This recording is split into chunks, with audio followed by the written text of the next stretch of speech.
देखिए क्लास 9 की एक्सरसाइज 13.5 का क्वेश्चन नंबर फर्स्ट है हमारे पास। क्वेश्चन में हमसे बोला गया है a match box measures 4 centimetre, 2.5 centimetre, 1.5 centimetre.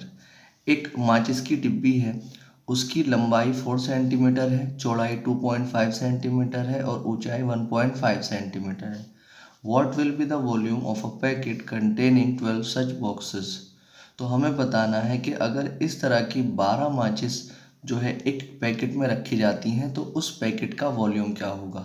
अब देखिए एक बात, इस क्वेश्चन को स्टार्ट करने से पहले आप एक बात ये समझ लें कि अगर मान लीजिए आपके पास कोई एक बड़ा बॉक्स है, उस बड़े बॉक्स में जो है छोटे छोटे 50 बॉक्स आ सकते हैं, तो जितना उन 50 बॉक्सेस का वॉल्यूम होगा उतना ही वॉल्यूम उस बड़े बॉक्स का होगा। तो किसी चीज़ में जितनी चीज़ आ सकती है उसका वॉल्यूम उतना ही होता है जितनी उसमें चीज़ें आ सकती हैं। ठीक है, तो यहाँ पर हमसे बोला गया है कि अगर हम इस तरह की जो है 12 माचिस यानी कि 12 माचिस की डिब्बियाँ अगर एक पैकेट में रखें तो उसका वॉल्यूम क्या होगा। तो जितना वॉल्यूम 12 मैच बॉक्स का होगा यानी माचिस की डिब्बियों का होगा उतना ही वॉल्यूम जो है वो उस पैकेट का होगा जिसमें वो माचिस की डिब्बियाँ रखी जानी है। ठीक है, तो इस क्वेश्चन को के सॉल्यूशन के लिए हम क्या करेंगे, पहले एक मैच बॉक्स का वॉल्यूम निकालेंगे, उसको 12 से मल्टीप्लाई करेंगे, 12 मैच बॉक्स का वॉल्यूम आ जाएगा।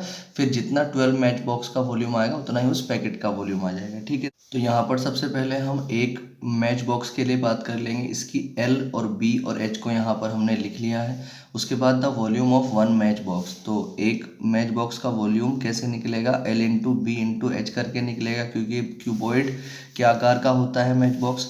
तो L की अगर हम बात करते हैं तो 4 मल्टीप्लाई B कितना है 2.5 मल्टीप्लाई H कितना है 1.5। अगर हम इसका पॉइंट हटाते हैं तो 25 हो जाएगा। 25 की जब 4 से मल्टीप्लाई करेंगे तो 100 आ जाएगा। एक डिजिट के बाद पॉइंट लगा देंगे आप, मल्टीप्लाई 1.5। अगर पॉइंट के तुरंत बाद 0 होता है तो पॉइंट और 0 दोनों को हटा देते हैं, यहाँ पर 10 आ जाएगा और मल्टीप्लाई 1.5 आ जाएगा।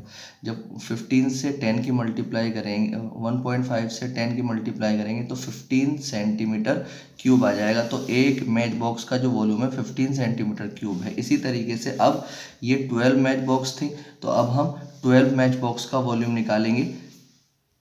तो 12 मैच बॉक्स का वॉल्यूम निकालने के लिए हमें क्या करना पड़ेगा, 12 से मल्टीप्लाई करनी पड़ेगी जो एक मैच बॉक्स का वॉल्यूम आया है उसको। तो 15 से जब हम 12 की मल्टीप्लाई करेंगे तो कितना आ जाएगा 180 सेंटीमीटर क्यूब आ जाएगा। ठीक है, अब ये जो मैच बॉक्स हैं 12 मैच बॉक्स एक पैकेट में रखी गई हैं तो उस पैकेट का वॉल्यूम कितना होगा। तो मैंने बताया था कि अगर किसी चीज़ में कुछ चीज़ें रखते हैं तो जो चीज़ें रखी जा रही हैं उनका वॉल्यूम और जिस चीज़ में रखी जा रही हैं उनका वॉल्यूम इक्वल होता है। तो इसलिए the volume of packet equal to the volume of 12 match box. तो ये कितना आ जाएगा, ये इसका जो पैकेट का वॉल्यूम आ जाएगा 180 सेंटीमीटर क्यूब, ये इसका